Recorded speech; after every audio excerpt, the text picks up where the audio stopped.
დღეს კიდევ ერთხელ გვიწევს ტოტალურ იგნორზე საუბარი. იმიტომ რომ არის რაღაც საერთო კითხვები, რომლებსაც მამაკაცები პირადში მისვამენ.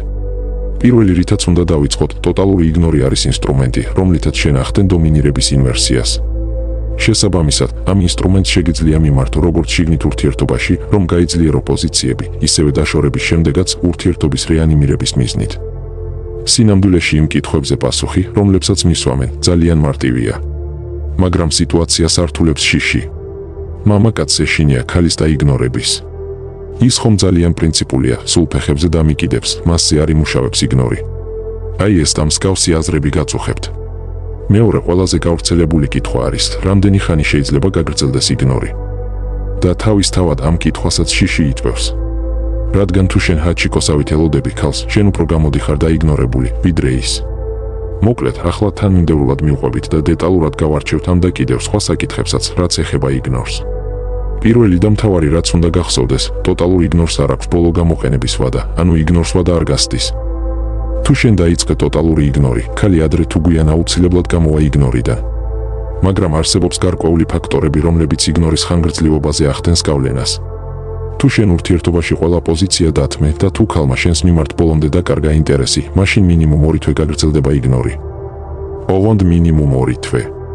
ანუ თუ მაგ ვითარებაში 2 თვის შემდეგ გამოვიდა ქალი იგნორიდან, მაშინ ჩათვალე რომ შენი შემთხვევა აი იმ უიშვიათეს გამონაკლისს შემთხვევას მიეკუთვნება. იმიტომ რომ ეგ ძალიან სწრაფი შედეგია. მამაკაცები კი რას შვებიან? რას და გადის 1 კვირა, 2 კვირა და უცებ ერთ ადგილზე წვას ვეღარ უძლებენ და ტყდებიან. არ მუშაობს მასზე იგნორი, არ გამოვა ის ძალიან პრინციპულიაო. მაგ დროში და მაგ ვითარებაში ვერც იმუშავებდა იგნორი. შენ ვერ აფასებ ობიექტურად იმას, რაც ხდებოდა თქვენს ურთიერთობაში. ვერც იმას, რა ვითარებაშიც იმყოფები ახლა. და ბევრი თქვენგანი ამ ვითარებაში კომბინირებულ შეტევას მიმართავს. ანუ აი ცოტა ხანი დავაიგნორებ ქალს და მერე მე თვითონვე მივწერო. რაც ძალიან სერიოზული შეცდომაა. ფატალური შეცდომაც კი შეგვიძლია რომ დავარქვათ. რატომ? იმიტომ რომ ქალი იგნორში გარკვეულ ემოციურ სტადიებს გადის. და თუ იწყებ იგნორს, მაშინ აუცილებლად ბოლომდე უნდა მიიყვანო. ხოლო როდესაც შენ თვითონვე სწერ პირველი, უკეთეს შემთხვევაში ვერაფერზე ვერ ახდენ გავლენას. რადგან როდესაც მისწერ უბრალოდ ამოისუნთქავს ქალი და ეგარი. ხოლო უარეს შემთხვევაში კი როდესაც ის გაბრაზების სტადიაზე იმყოფება, მაშინ სწერ მას. და შენი მიწერით ფაქტიურად კაპიტულაციას აცხადებ, გნებდები, შენ მოიგეუბნები მას. ამ ვითარებაში კარგად მოემზადე ჩემო მეგობარო, რადგან ძალიან ძლიერი დარტყმა გელის წინ, რომელიც დიდი ალბათობით დაგანოკაუტებს კიდევაც. და ეგ სრულიად ლოგიკური და მარტივად პროგნოზირებადია. სხვა შედეგის მოლოდინი, სუბუქად რომ ვთქვათ, უბრალოდ უცნაურია. ზუსტად ამიტომ, თუ შენ გადაწყვიტე რომ ქალი შეაგდო ტოტალურ იგნორში, მაშინ უნდა გააგრძელო იქამდე, სანამ მის ლოგიკურ დასასრულამდე არ მივა ეგ პროცესი. რა თქმა უნდა იყო განსხვავებული სცენარებიც, რომლებიც კონსულტაციებზე ინდივიდუალური მუშაობის შედეგად გქონდა. და მაგასაც კონკრეტული, სწორი პროვოკაციების და გარკვეული პირობების შექმნის შედეგად მივახციეთ. თუმცა მანდაც იგნორის ხანგრძლივობა მინიმუმ 4 თვე გრძელდებოდა. მაგრამ არ მინდა მაგ დეტალებში შესვლა, უარესად რომ არ დაგაბნიოთ. უბრალოდ დაიმახსოვრე ეს ოქროს წესი. თუ დაიწყე იგნორი, არავითარ შემთხვევაში შენით არ გამოდიხარ მაქედან.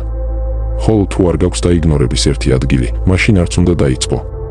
ინტერნეტში შენ შეგხვდება შემდეგი ქალები, რომლებიც ტიპობენ, იტყვიან რომ თუ დამაიგნორა, ისე დავაიგნორებ, რომ საკუთარი თავის არსებობაში ეჭვი შეეპარებაო და ნუ მსგავს შტერობებს წაიკითხავ.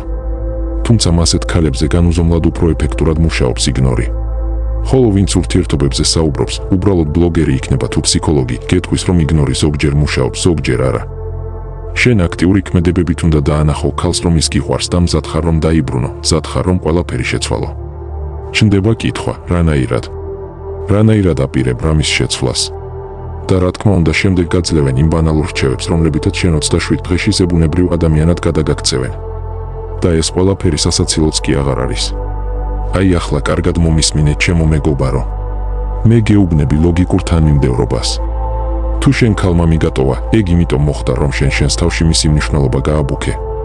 რა ხდება როდესაც შენს თავში ქალის მნიშვნელობას აბუქებ? ის ხდება რომ შენივე ხელით აგდებ შენს თავს სუსტ პოზიციაში. შენს თავს ართმევ მასთან ურთიერთობის დასრულების ოპციას. ამას კი ქალი გრძნობს და სულ უფრო ძერს კი და ნაგლი ხდება. აქ კი უკვე ვიღებთ იმ ვითარებას, სადაც შენ მაგ ქალზე თან მიჯაჭვული ხარ და თან ვეღარ აკონტროლებ ვითარებას. აღარ შეგიძლია მასზე გავლენა.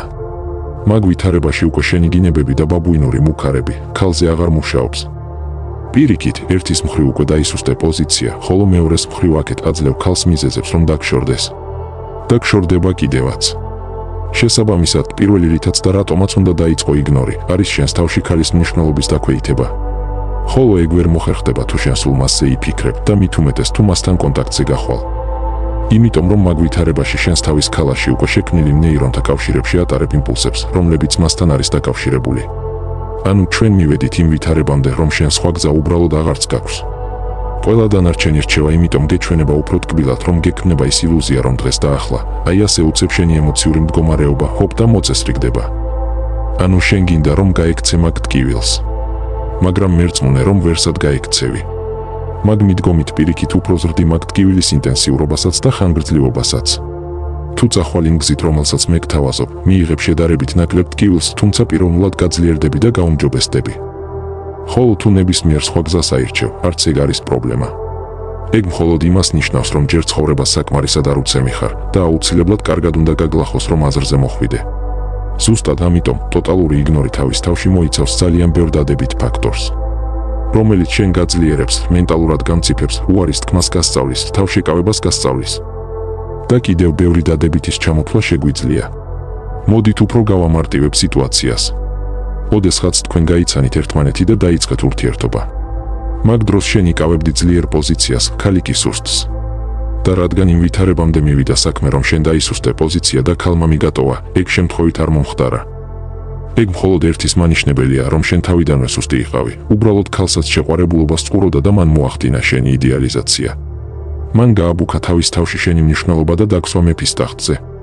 რადგან ქალს მხოლოდ სუსტი პოზიციიდან შეუძლია, რომ აი ის შეყვარებულობა განიცადოს და ის სიამოვნოს მაგ ურთიერთობით. შემდეგ რა მოხდა? რა და ან რაღაც ცხოვრებისეული კრიზისი მოგადგა, ან სამსახურში შეგექმნა რაღაც პრობლემა, ან ქალმა დაიწყო ახალი სამსახური, სადაც მას ყურადღებას აქცევენ. სადღაც იეჭვიანე, სადღაც დაუთმე, სადღაც რაღაც ქენი და ნუ მოკლედ ბევრი შეცდომა დაუშვი. აი მსგავს მონაკვეთებში მოხდა დომინირების ინვერსია. მან გამოფხიზლდა ის და აღმოჩნდა, რომ თურმე მენტალურად შენზე ძლიერი ყოფილა. ხო და რა ქნა ქალმა ამ დროს? რა და ჩამოგაგდო მაგ მეფის ტახტიდან? იმიტომ რომ ერთის მხრივ ის პრობლემურია, მეორეს მხრივ კი არც გეკუთვნის ეგ ადგილი. შენ არც ყოფილხარ ძლიერი და ამ რეალობას თვალი უნდა გაუსწორო. და უნდა გაუსწორო იმისთვის, რომ შეძლო რეალურად გაძლიერება. არ არსებობს ისეთი ფაქტი, რომ ოლიმპიურმა ჩემპიონმა, მაგალითად ვინმე შტანგისტმა, რაღაც კინკილა 100 კილო რომ ვერ აწიოს. თუ ვერ აწია, ესე იგი არც ყოფილა ოლიმპიური ჩემპიონი. აი ასე მარტივად დგას საკითხი და ტყუილად თავს ნუღარ იტყუებ, შენ არ ხარ ოლიმპიური ჩემპიონი. აი მთელი ამ პროცესის შემდეგ, როდესაც შენ გინდა რომ რაღაც ხრიკები, რაღაც манипуляციები გამონახო, რომ უცებ შეცვალო ეგ ვითარება, იმედი მაქვს ახლა მაინც ხვდები, რამდენად სულელურ მდგომარეობაში იმყოფები. და თუ ხვდები, მაშინ ისე იზამ, როგორც მე გირჩევ. და თუ როგორც გირჩევ ისე იზამ, თუ შეაგდებ მას ტოტალურ იგნორში, თუ დააქვეითებ მის მნიშვნელობას შენს თავში, თუ არ დანებდები და თუ არ გატყდები. ლოგიკურია, რომ პირიქით გაძლიერდები. და მხოლოდ ამ ყველაფრის შემდეგ და მხოლოდ მაგ ვითარებაში დაბრუნდება ქალი შენთან.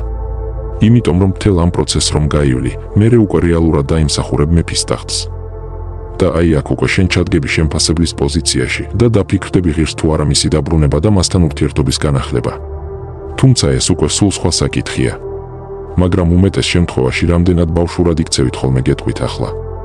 აი ახლა ვაიჩვიანებ ქალს და მაგით ვაჩვენებ თუ რამდენად მაგარი ტიპი ვარო. მეგობარო, ეს ხომ არა სერიოზული მიდგომაა. თუ შენ გინდა რომ აიჩვიანო და მაგით მოახდინო მასზე გავლენა, უკვე სუსტი ყოფილხარ და ვერ ხვდები. შენ ვერ ხვდები, მაგრამ ქალი ამას ინტუიციურად გრძნობს. ეგ და მსგავსი შტერობები არანაირად არ ახდენს ქალზე პოზიტიურ გავლენას გრძელვადიან დისტანციაზე. ზუსტად ამიტომ გვჭირდება ჩვენ ფუნდამენტალური ცვლილებები. და ის ყველაფერი, რაც აქამდე მოუყევი, როგორი მარტივიც არ უნდა მოგეჩვენოს, ეგეც ილუზიაა. ბევრად რთული და ღრმა საკითხია, რაზეც ახლა გესაუბრები.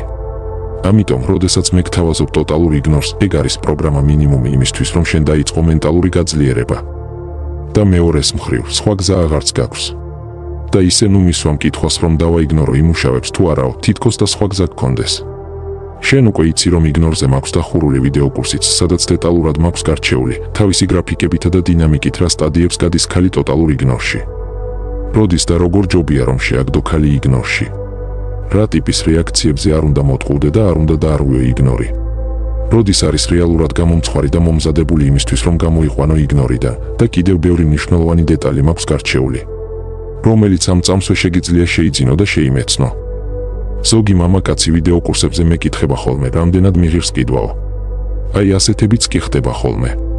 როდესაც ეგ კითხვა გიჩნდება, ერთი ნაბიჯით წინ მაინც ხომ უნდა შეძლო პროგნოზი. რა პასუხს ელოდები ჩემგან? არ ვარ გაარიყიდო, უნდა გითხრა, თუ პირიქით, უნდა შევიდე გაყიდვების მენეჯერის როლში იმისთვის, რომ მოგხიბლო და გაყიდინო.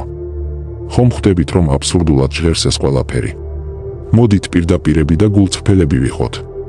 ეგ ვიდეო კურსები არის ის, რაც შენ გჭირდება, რაც შენ გამოგადგება, რაც შენ შეგცვლის, შენს წარმოდგენებს შეცვლის და თავისთავად რაც მთელ შენს ცხოვრებაზე მოახდენს გავლენას. როგორც მიწერია, შეიმეცნებ ერთხელ, შეიცვლები სამუდამოდ. მაგრამ ამ ყველაფერს რომ მიხვდე, ჯერ გარკვეულ კონდიციამდე უნდა მომწიფდე. ამ არხზე საკმარისზე მეტი საჯარო ინფორმაცია უკვეთებს იმისთვის, რომ დღეიდანვე დაიწყო შენი ცხოვრების უკეთესობისკენ შეცვლა. ხოლო იმისთვის, რომ დაიწყო, მანდაც კი არის იმის საჭიროება, რომ გარკვეულ კონდიციამდე მომწიფდე. ეგ კი უმეტეს შემთხვევაში ხდება მაშინ, როდესაც ცხოვრება კარგად გაგლახავს. მანამდე შენ დაუჯერებ იმ ვიღაც ინტერნეტ ექსპერტებს. თუმცა ეგეც შენი აღზრდის ნაწილია და ეგრეც საჭიროა. მოკლედ, თუ საკმარისად მომწიფებული ხარ, უბრალოდ ნუ არ გადადებ გარდაუვალს და დაიწყე ტოტალური იგნორი დღეს და ახლა და უკან დაუხედავად. შედეგს კი მომავალში იხილავ. და როდესაც მაგ ელემენტარულს ბოლომდე მიიყვან, ისეთი, როგორიც მანამდე იყავი, აღარასდროს იქნები.